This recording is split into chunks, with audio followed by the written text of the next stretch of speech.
Belgium is well known for beers, waffles, and this kind of stuff. But today I'm going to talk about surrealism in Belgium.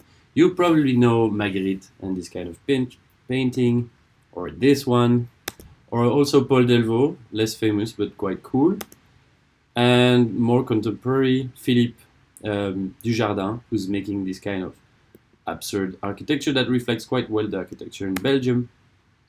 But Belgium nowadays has a heritage of surrealism that also implies this kind of stuff.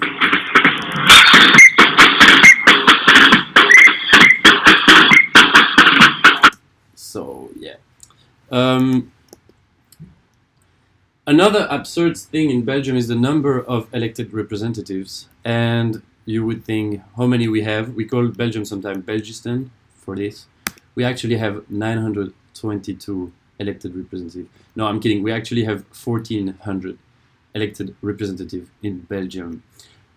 We also have this kind of stuff that in our street you can find, and this kind of stuff.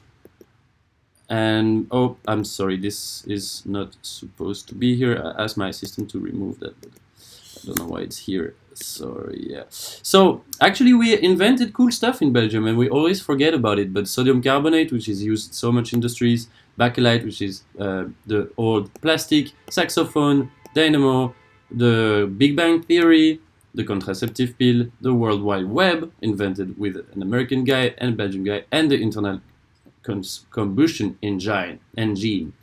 But the most important is this thing that was actually super famous in the 50s. But yeah, I don't know what it's called. Let's focus on internal combustion engine. So it was invented by a guy called Etienne Lenoir.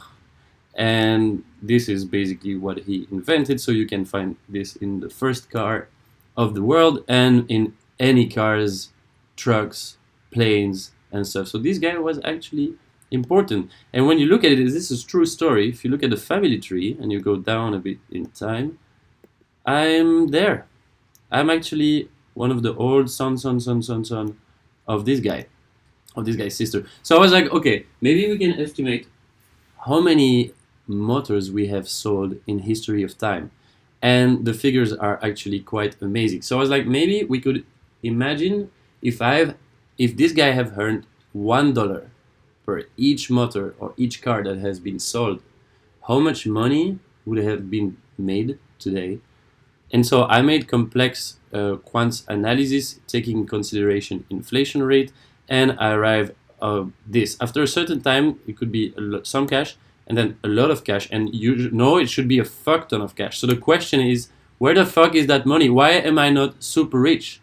What happened with Mr. Lenoir? Look at this guy, Jeff Bezos. This should be me. I should be like the richest guy of the world, and I don't know why it doesn't happen. This should be my holidays and not this in Berlin. So my plan was actually to buy this company, but as I'm not super rich, I'm actually here only to ask for a job. Parfait! Trop Bon, cool! je sais pas si c'est hyper drôle. Mais si, ça tue. Ça tue. J'aime bien le chemin que ça fait, tu vois. J'espère que je tiens en 5 minutes. Je vais regarder. Je pense aussi, ouais. T'as combien là? Ah, stop. Comment est-ce qu'on stoppe? Non. Je sais pas comment on stoppe. Non. Ah, yeah.